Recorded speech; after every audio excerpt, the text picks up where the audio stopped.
La experiencia. Ese es tal vez el mayor misterio, porque cuando la conciencia está libre, cuando la percepción alcanza su punto más fino, somos exactamente eso que es el universo. ¿Y si todo, absolutamente todo, fuera solo una manifestación de nuestra mente? ¿Y si el cerebro humano fuera no solo una estructura biológica, sino un modelo del universo mismo? Cada vez que miramos, lo que realmente estamos viendo es a nosotros mismos. En muchas tradiciones, tanto del cristianismo como del Oriente, se han documentado fenómenos extraordinarios: levitación, materialización, contacto con planos superiores. A ojos de la ciencia moderna, son vistos como imposibles, pero para aquellos iniciados no son fantasía, son posibilidad. Jesús es, tal vez, el ejemplo más conocido, pero no es el único. En la historia del catolicismo hay nombres como Santa Teresa de Jesús y San Juan de la Cruz, quienes, según los registros, alcanzaron niveles de éxtasis tan profundos que afirmaban entrar en contacto con Dios mismo. Pero incluso entre ellos hubo alguien más radical, un hombre que no solo tuvo experiencias místicas, sino que, al entrar en éxtasis, era capaz de volar. Su nombre, San José de Cupertino, un fraile napolitano cuyas levitaciones han sido documentadas por testigos, religiosos y cronistas. Y por más increíble que parezca, su caso no es único. En las tradiciones budistas, ese mismo estado de éxtasis recibe otro nombre: nirvana. Es un estado donde la conciencia se libera de toda atadura, se funde con el todo y se convierte en una con la existencia. Pero el Buda nunca lo consideró el final del camino.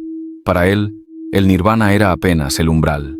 Lo que seguía eran estados aún más profundos, más complejos, más cercanos a la verdad última. En el Tíbet, otro nombre resuena con fuerza: Milarepa, monje y poeta del siglo XI. Se decía que podía atravesar muros y desmaterializar su cuerpo. ¿Fantasía? ¿Metáfora? ¿O testimonio de una realidad a la que no estamos acostumbrados? Como José de Cupertino, Milarepa también podía levitar. En tiempos más modernos, durante los años 60, la meditación trascendental ganó popularidad en Occidente. Esta práctica sostenía que tanto el pensamiento como la materia nacían de una matriz común, una especie de red fundamental, y que si uno lograba conectarse profundamente con ella, podría operar más allá de las leyes conocidas, incluso más allá de la gravedad. Una idea descabellada para la física clásica, pero cada vez más coherente a medida que la ciencia cuántica avanza. Muchas religiones, filosofías y ciencias antiguas apuntan a lo mismo: que es posible alterar la materia, el tiempo y la percepción desde un estado superior de conciencia. Pero, ¿y la ciencia moderna? ¿Qué tiene que decir? Sorprendentemente, sí existe una teoría seria al respecto, y nació aquí mismo, en México, de la mente del doctor Jacobo Grinberg. Jacobo Grinberg era algo más que un científico. Fue un explorador de los límites de la realidad, psicólogo, neurofisiólogo, autor de más de 50 libros, investigador de la UNAM y fundador del Instituto Nacional para el Estudio de la Conciencia en México. Su obsesión: comprender cómo el cerebro humano produce eso que llamamos experiencia. Pero para hacerlo, Grinberg entendió algo que pocos científicos están dispuestos a aceptar: que la ciencia tradicional, por sí sola, no basta. Así que se atrevió a salir de los límites del método. Se apoyó en la filosofía oriental, en la cábala judía, en las enseñanzas de chamanes mexicanos, y de ahí nació su propuesta más arriesgada: la teoría sintérgica. Esta teoría sostenía que la realidad no es algo objetivo, sino una construcción, una especie de holograma producido por la interacción entre el cerebro humano y un campo informacional profundo al que llamó la latiz. Según Grinberg, esta latiz está en todas partes. No es energía ni materia, es información pura, un tejido invisible sin interrupciones, sin fronteras, sin vacío, y el cerebro humano sería el órgano capaz de traducir esa información en una experiencia coherente. ¿La clave? La sintergia, un concepto que Grinberg definió como el nivel de coherencia informacional que existe en un punto determinado de la latiz. Cuanta más sintergia, más claridad; cuanto menos, más distorsión y más materia. Sí, para Grinberg, la materia no era algo que existiera por sí sola, sino una distorsión en ese campo informacional puro, una bajada en la sintergia. Incluso la gravedad y el tiempo serían fenómenos derivados de una reducción en la coherencia de ese campo. El estado más puro de la latiz sería como una luz sin sombra, una unidad sin fragmentos, un ahora eterno, donde el pasado y el futuro se disuelven. Allí no hay relojes, no hay gravedad, no hay ego, solo conciencia. Y entonces todo cuadra. Porque si el cerebro humano está hecho a imagen y semejanza de la latiz, como Greenberg afirmaba, entonces también puede operar como un espejo de lo absoluto, capaz de percibir, moldear y modificar la realidad misma.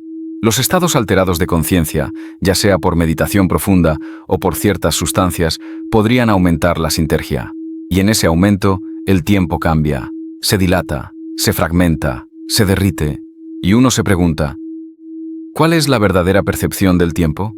¿Existe algo así como un tiempo normal? La respuesta, para Greenberg, era un rotundo no. La conciencia vive el tiempo como vive la emoción, de forma subjetiva. Cuando estamos en calma, el tiempo parece detenerse. Cuando estamos estresados, corre. Y cuando meditamos profundamente, desaparece. Para Greenberg, el hemisferio derecho del cerebro, ese que asociamos con la creatividad, la intuición, lo holístico, era el que más se acercaba al funcionamiento de la latiz. En cambio, el hemisferio izquierdo, más lógico, racional y estructurado, era el que operaba dentro de las limitaciones del tiempo y del lenguaje. Cuando dormimos o meditamos, el hemisferio derecho toma el control. Y es allí donde, según Jacobo, se abren los portales. Por eso dedicó parte de su vida a diseñar su propia técnica de meditación. La técnica que utilizo consiste en una primera fase, te sientas, cierras los ojos y empiezas a observar tu respiración. Empiezas a observar tu respiración y van a aparecer pensamientos, van a aparecer sensaciones, no las reprimes.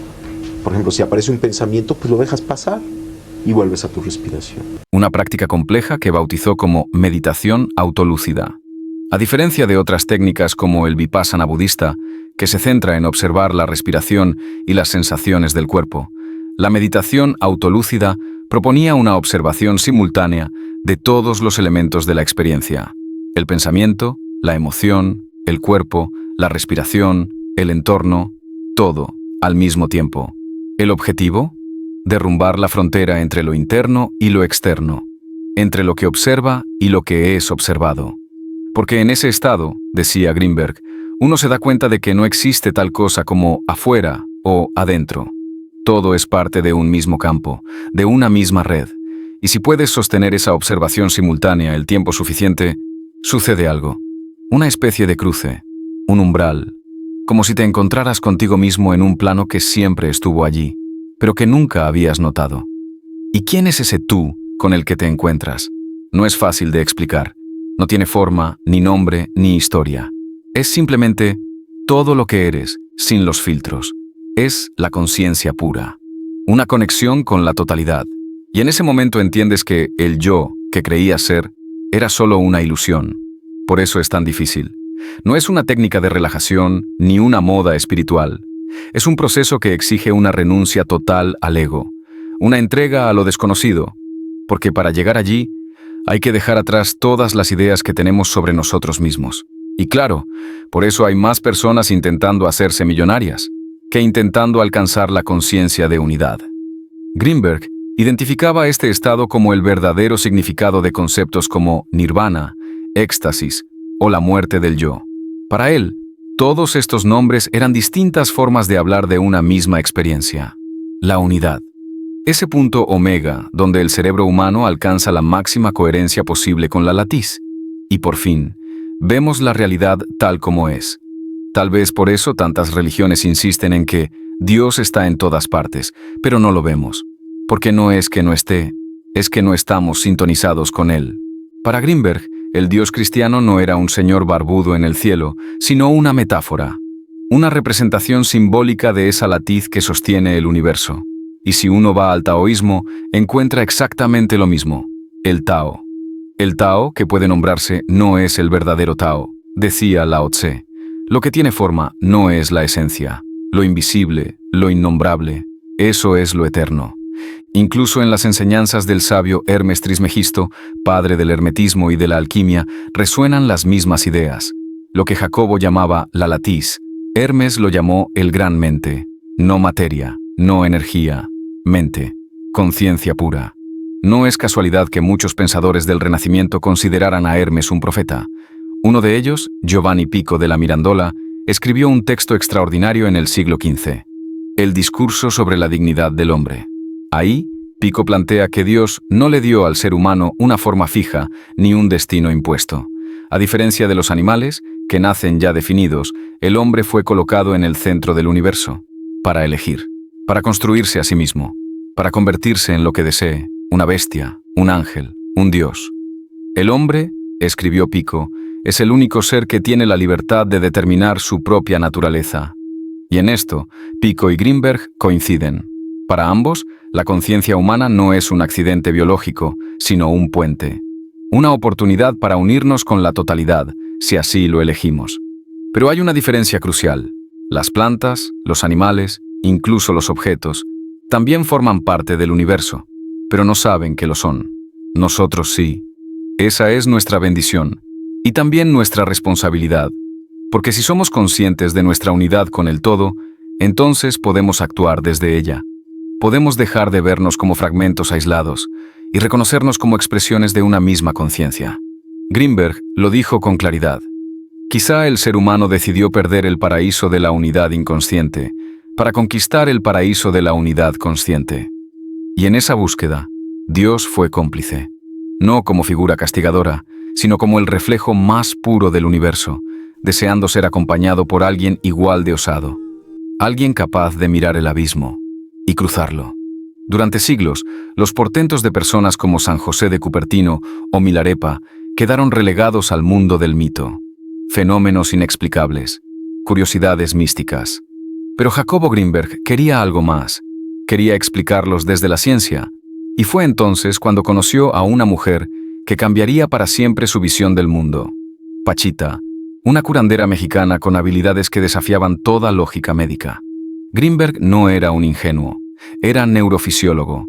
Tenía un laboratorio, estudiaba el cerebro desde la metodología científica más rigurosa. Pero lo que vio junto a Pachita no encajaba en ningún marco conocido. Vamos, yo soy un científico, yo tengo un laboratorio, estudio la actividad cerebral, la fisiología cerebral, y me invitaron a conocer a esta mujer Pachita y a sus operaciones.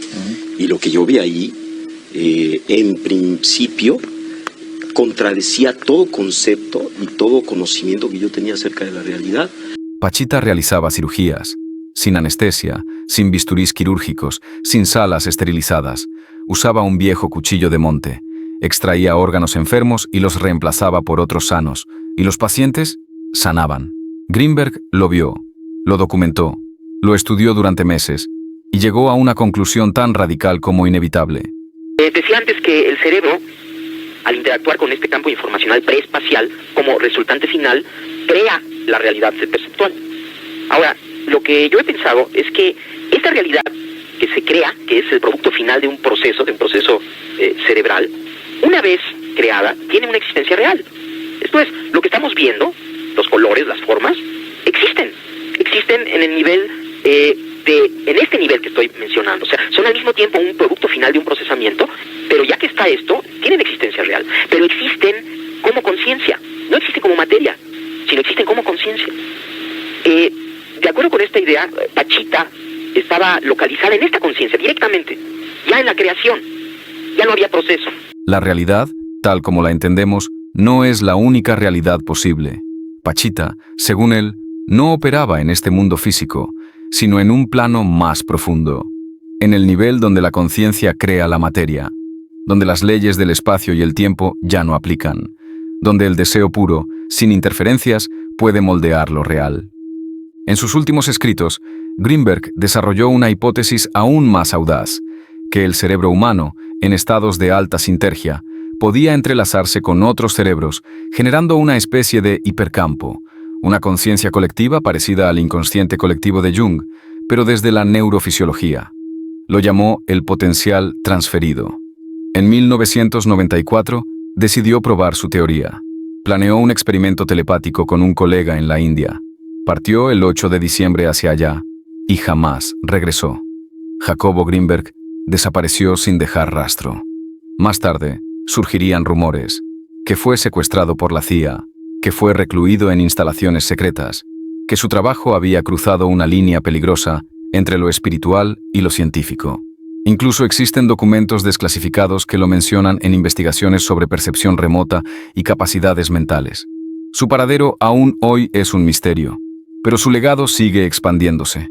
Lo cierto es que muchas de sus ideas, antes ridiculizadas por la academia, hoy son vistas con otros ojos, porque la ciencia ha comenzado a aceptar que no todo puede explicarse desde lo medible, y que, a veces, la intuición y el misterio abren puertas que la lógica por sí sola no puede cruzar.